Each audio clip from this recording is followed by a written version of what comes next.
चहा पिण्याकरता गेलेलो. आमचं बोलणं भाषण झालं, विचारलं काय कसं आहे, बरं आहे का. मावशीने सांगितलं ओके मध्ये सगळं. मावशीने सांगितलं एक नंबर.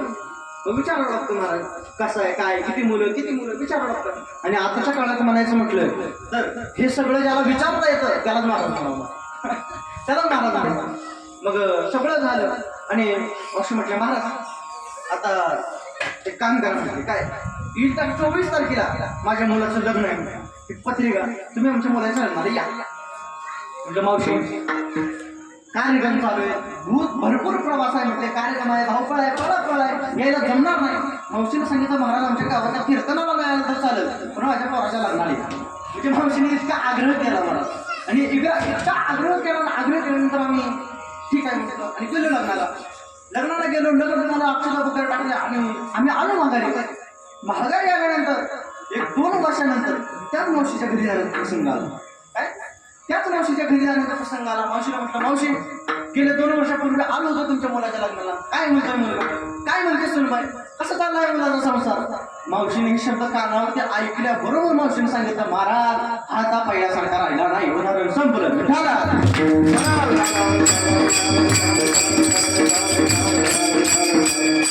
म्हणजे कळालं का, लग्न होण्या अगोदर आपण वेगळं आणि लग्न झाल्यानंतर आपण वेगळं. म्हणजे माळ घालण्या अगोदर आपण वेगळं, माळ घातल्यानंतर आपण वेगळं, मामांची कृपा होण्या अगोदर आपण वेगळं आणि मामांची कृपा झाल्यानंतर आपण वेगळं. तसं जगद्गुरु तुकोबारायांना संतांची गाठ पडल्या अगोदर तुकाराम महाराज वेगळे आणि संतांची गाठ पडल्यानंतरचे तुकाराम महाराज वेगळे.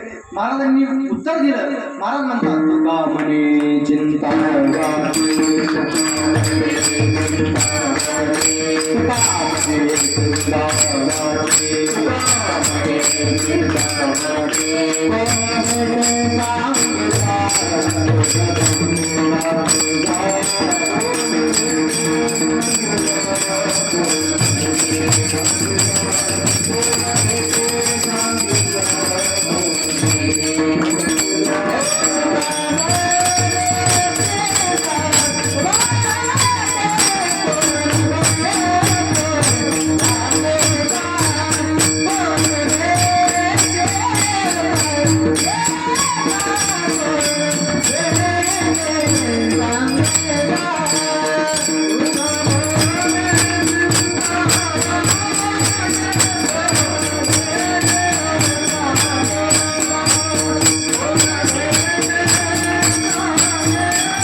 म्हणजे जगद्गुरु तुकोबारायांना संतांची गाठ पडण्या अगोदर तुकाराम महाराजांना काय वाटतं, चिंता वाटते. कशाची चिंता वाटते, त्याचं कारण काय तर चिंता याची वाटते की मला संतांची गाठ कधी पडते, संतांची गाठ कधी पडत. भगवंताचं नामस्मरण करणारे, अखंड भगवंताचं नामस्मरण करणारे संत मला मग नेमकं भेटतील तरी कधी, याची तुकाराम महाराजांना चिंता वाटते. कायमी उद्धार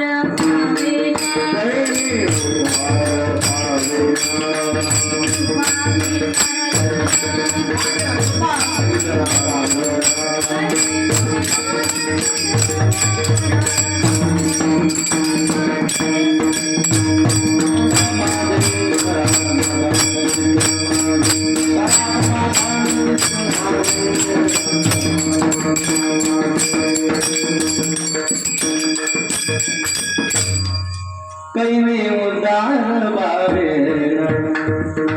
कई कृपा कर नारायण ऐसे तुम स्वाहा संत जना करा समाधान चित्त माझे, करा समाधान चित्त माझे, ते सांगा तुम्ही संतांच्या गोड प्रमाणे. म्हणजे जगद्गुरु तुकोबारायांना चिंता वाटते की मला संतांची गाठ कधी पडेल. आणि तेच तुकाराम महाराज एका विशिष्ट काळानंतर त्याच तुकाराम महाराजांच्या मुखात शब्द अवघी चिंता वाढली. आता याचा अन्वय कसा लावायचा, याचा समन्वय कसा करायचा तर ऐका तुम्ही. जोपर्यंत तुकाराम महाराजांना संतांची गाठ पडत नाही तोपर्यंत तुकाराम महाराज म्हणतात तुका म्हणे चिंता वाटे, आणि एकदा का संतांची गाठ पडली की मग तुकाराम महाराजांच्या मुखात शब्द आहेत, अवघी चिंता बारडी विठ्ठला.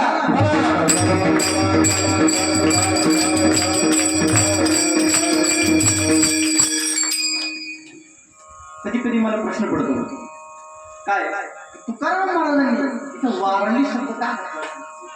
आता सुद्धा काहीतरी कारण असेल ना, नाहीतर महाराजांनी असं म्हणता येत नव्हतं का अवघी चिंता निघून गेली. बरं ते यमक सुद्धा तिथं जोडत होतं महाराज, अवघी चिंता निघून गेली म्हणजे उजळले भाग्य आता अवघी चिंता निघून गेली. यमक सुद्धा जोडत महाराजांनी तिथं का म्हटलं नाही? बरं मला सांगा, आता तुम्ही सगळी जुनी जाणकार मंडळी भजनी मंडळी, त्याच्यामुळे तुम्हाला सगळा अनुभव आहे. मला सांगा आता कीर्तनाची परिस्थिती काय आहे? आपल्याला माहित आहे महाराज कीर्तनाच्या प्रमाणाची परिस्थिती काय आहे. अहो कीर्तनात महाराज आपल्या फड परंपरेमध्ये एक सांगायचं म्हटलं तर फड परंपरेमध्ये वारकरी संप्रदायाच्या फड परंपरेमध्ये पाहायचं म्हटलं तर एक पद्धत आहे, संत वाङ्मयाशिवाय अन्य प्रमाणे टाळावं म्हणू नये ही पद्धत आहे. आणि आता तर परिस्थिती आपल्या सर्वांना माहित आहे काय चालू आहे कीर्तनाची. आता शंका वाटू लागते आपण कीर्तनच ऐकतोय का नाही, त्याची शंका वाटू लागते मला. आता आपणच म्हणतो टाळ मृदंग श्रुती टाळ, अहो ब्रह्मरस सुद्धा याच्याशिवाय निर्माण होऊ शकत नाही, ब्रह्मरस सुद्धा याच्याशिवाय निर्माण होऊ शकत नाही. आपणच म्हणतो टाळ मृदंग.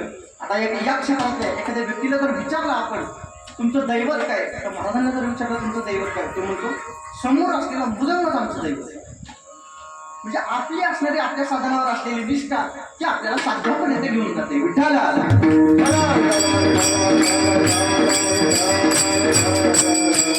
आपण म्हणतो टाळ मृदंग, मी माझ्या गुरुजींच्या मुखात ऐकलेले शब्द सांगून पुढे जातो, वाक्य सांगून पुढे जातो. बघा तुम्ही आपण म्हणतो टाळ मृदंग, महाराज टाळ काही सामान्य नाही, टाळ सामान्य नाही महाराज, टाळ सामान्य नाही. आमचे गुरुजी आम्हाला सांगायचे ते असे म्हणायचे टाळ कुणी वाजवावा, काय टाळ कुणी वाजवावा ते असे म्हणायचे ज्याला अहंकाराचा विटाळ घालवायचा आहे त्यांनी टाळ असे म्हणायचे. आता हे मृदंगाचं पाहायचं म्हटलं तर हे मृदंग कशाचं आहे? लाकडाचं, म्हणजे मेलेली वस्तू आहे, मृत वस्तू आहे. परंतु ते मेलेली वस्तू आहे परंतु ती मृत असून सुद्धा त्या भगवंताच्या नामामध्ये दंग आहे म्हणून तो मृदंग आहे, म्हणून तो मृदंग आहे. आणि त्या मृदंगाला वाजवून आपल्या सर्वांना दंग करण्याचं काम आपले माऊली महाराज करतात, त्यांच्याकरता जोरदार काम.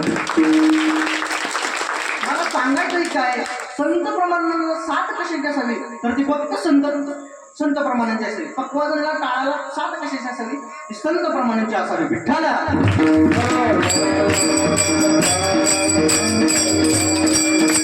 माझा विषय चालला होता महाराजांनी तर वारली शब्द का घातला, याचं कारण काय, याचं गमत काय.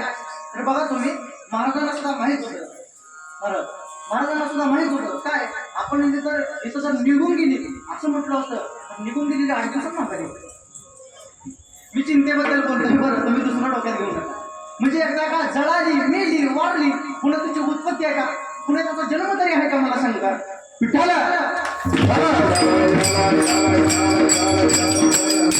उदाहरण घेऊन पुढे काय झालं, आपण सगळे आता शेतकरी मंडळी, काय झालं 2 शेतकरी होते. बघा बरं थोडं इकडे लक्ष द्या, महिला मंडळ इकडे लक्ष द्या. काय झालं 2 शेतकरी होते, दोघंही बाजारामध्ये गेले आणि 1-1 किलो शेंगदाणे आणले. दोघांनी 1-1 किलो शेंगदाणे आणले, दोघांनी एकच दिवशी शेतामध्ये पेरले. आणि शेतामध्ये पेरल्यानंतर एकाचं उगवून आलं आणि याचं उगवून झालं ना, एकाचं उगवून आलं आणि एकाचं उगवून झालं नाही. ज्याचं उगवून आलं नव्हतं ते उगवून आलेल्याकडे काय म्हणाला का नाही, आपण लोक 1 दिवशी बाजारामध्ये गेले, 1 दिवशी शेंगदाणे आणले, 1 दिवशी शेतामध्ये पेरले, तुझं उगवून आलं माझं उगवूनच आलं नाही. त्याचं कारण काय, ज्याचं उगवून आलं होतं ना तो म्हणाला अरे वेड्या शेंगदाणे उगवून येण्याकरता पेरावे लागतात, तू नक्की पेरले होते का. ज्याचं उगवून आलं नव्हतं काय म्हणाला माहिती, तो म्हणाला अरे वेड्या तू कच्ची पेरली असतील, मी भाजून पेरले. आता मला सांगा भाजून पेरायला कुठं उगव होतं का, म्हणजे एकदा का जळाली मेली वाढली पुन्हा त्याची उत्पत्ती आहे का, पुन्हा त्याचा जन्म तरी आहे का. आपण यालाच वेदांताच्या भाषेत यालाच आपण जीवनमुक्तीची अवस्था म्हणतो विठ्ठला.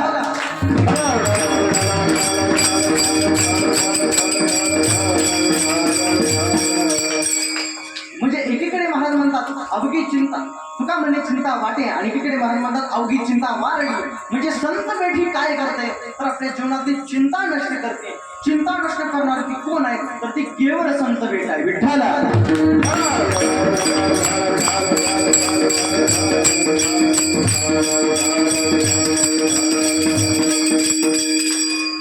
म्हणजे एकीकडे महाराज म्हणतात, एकीकडे तुकाराम महाराजांना संतांची गाठ पडणे अगोदरचं तुकाराम महाराजांचे जीवन तुका म्हणे चिंता वाटतं, आणि एकीकडे तुकाराम महाराजांना संतांची गाठ पडल्यानंतरचं तुकाराम महाराजांचं जीवन अवघी चिंता वाटतं. आपल्याला आणखी एक प्रमाण देऊन पुढे गेले. सगळ्यात सोपं प्रमाण आहे. महाराज म्हणतात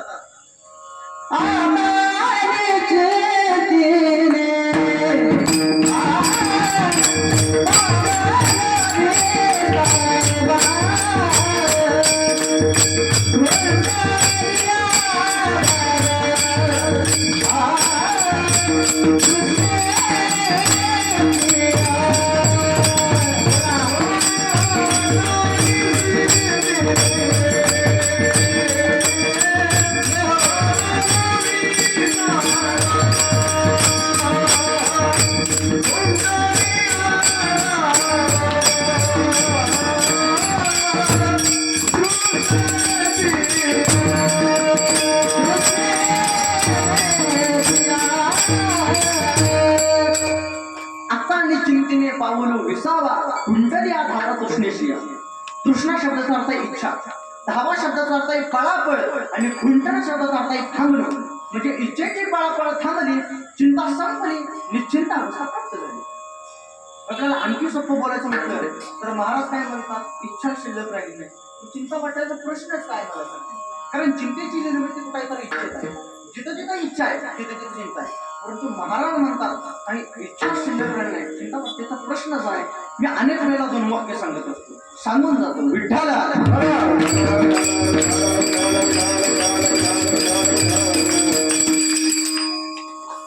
बघा तुम्ही, मी अनेक वेळेला वाक्य सांगत असतो की प्रपंचातली वस्तू मिळाली, बघा तुम्ही इकडे लक्ष द्या, प्रपंचातली वस्तू मिळाली की इच्छा वाढायला लागली, आणि परमार्थातली वस्तू मिळाली की इच्छा संपली. बघा बरं, प्रपंचातली वस्तू मिळाली की इच्छा वाढायला लागली. आपल्याला उदाहरण देऊन पुढे जाऊ. काय झालं, आपल्या गावामध्ये सत्ता असतो, सत्ता असतं. काय झालं, एका गावामध्ये सत्ता, फार मोठा गाव, त्याच्यामध्ये काशीचे महान साधू तिथे 7 दिवस असायचे. 7 दिवस असायचे. आणि सप्ताह म्हटलं तर आपल्याकडे पहिले कशी काय ग्रंथ पूजन, विनाथ पूजन, टाळ पूजन सगळं असतं म्हणून. मग त्याच्याकरता आपले साधू महात्मा बी आले, आणि गावाचा सर्वात श्रीमंत माणूस पूजनाकरता आला. पूजनाकरता आला, पूजन झालं, आणि सर्व भाविक मंडळी तिथे महाराजांच्या दर्शनाकरता गेले. सगळे दर्शन करायचे. मग गावातला 1 नंबरचा श्रीमंत माणूस महाराजांच्या दर्शनाकरता आला, दर्शन केलं, आणि महाराजांना त्याच्या तोंडावर काय दिसते, मुखावर चिंता दिसते. महाराजांनी विचारलं, काय तुझ्या मुखावर चिंता दिसायला, याचं कारण काय. त्या गावाचा 1 नंबर श्रीमंत माणूस बरं, त्यांना सांगितलं महाराज माझ्याकडे पैसे काय, माझ्याकडे पैसेच नाही. म्हणजे महाराजांनी ओळखलं की कुठल्या लेवलचे गिरायक आहे. महाराज लोकांना असे गिरायक ओळखावे लागतात महाराज. मग महाराजांनी ओळखलं कोणत्या लेवलचे गिरायक आहे. महाराजांनी सांगितलं एक काम कर, घरी जा आणि अंगणामध्ये जेवढे तू खडे आणशील त्याची तुला काय करून देतो मी, बोला काय करून देतो, हिरे करून देतो. घरी गेला, पाटी घेतली, पाटीत खडे गोळा करा. खडे गोळा करता करता पाटी भरली, आणि पाटी भरल्यानंतर पाटी उचलली, निघाल्यानंतर त्याच्या लक्षात आलं महाराजांनी काय सांगितलं, जेवढे खडे तेवढे गेले. एका पाठीने काय व्हायला 2-3 महिन्यात संपून जातील. त्याने ड्रम घेतला, ड्रम मध्ये खडे भरायला लागला. खडे भरता ड्रमही भरला, उचलून निघाला. तेवढं त्याच्या लक्षात आलं ड्रम काय व्हायचंय म्हटलं, 2-4 वर्षात संपून जातील. त्याच्याकडे ट्रॅक्टर होता, ट्रॅक्टरची ट्रॉली लावली झाली, खडे भरायला लागले. खडे भरता इकडं सप्ताहाचा पहिला दिवस गेला, दुसरा दिवस गेला, काला महाराज निघून गेले की अजून खडक गोळा करते. ही खडक गोळा करते म्हणजे इच्छा संपली का. म्हणजे प्रपंचातली वस्तू मिळाली की इच्छा वाढायला लागते. आणि परमार्थ मात्र असा आहे की परमार्थातली वस्तू मिळाली की इच्छा संपते.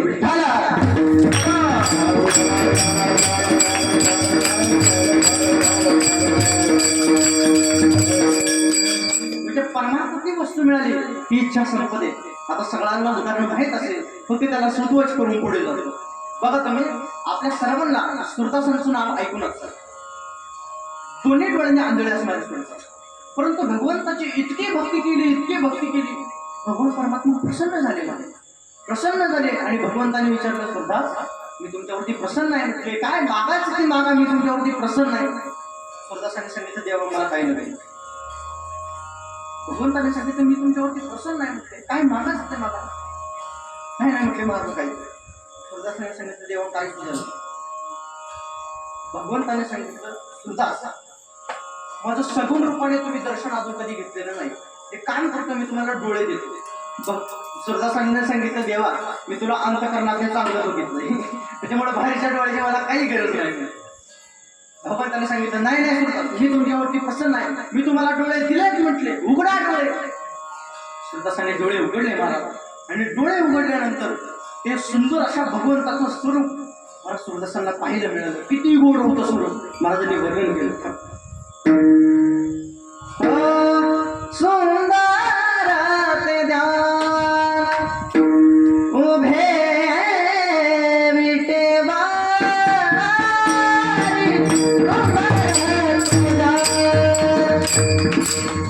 सुंदर ते ध्यान उभे विटेवारी, सुंदर ते ध्यान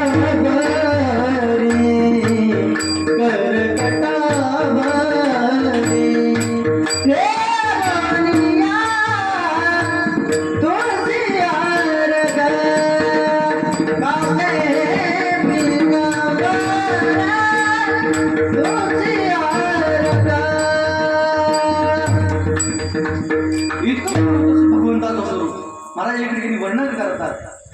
रूपाचा बळे सुकुमार, रूपाचा बळे सुकुमार, कानी कुंडल मकराकार. इतकं गोड भगवंताचं स्वरूप होतं महाराज.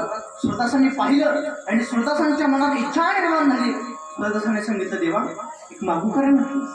सुरदासांनी विचार केलं, जोवर दिसत नव्हतं तोवर मागत नव्हतं, नको म्हणत होता. ज्यावेळेस दिसायला लागलं तोवर मागायला लागला. मला वाटतं ही दिसायला लागली की मागायची सवय तेव्हापासून आहे काही. मी आपल्याला उदाहरण देऊन पुढे जातो. काय झालं, एका बाजारामध्ये दोन आजी आणि आजोबा जोडपं चालू होतं. आजोबा आणि आजीचा हात धरलेला. काही तरुण पोरं होती, तरुण मंडळी होती. त्यांनी पाहिलं आणि पाहिल्यानंतर त्यांनी विचार केला, काय महाराज इतकं म्हातारे झाले पण इतकं अजून इतकं प्रेम कशामुळं. एका पोराला आवडलंच नाही. त्यानं गेला म्हणाला, महाराज आजोबा एवढं म्हातारा झाला म्हटले तरी सुद्धा एवढं प्रेम कशामुळं.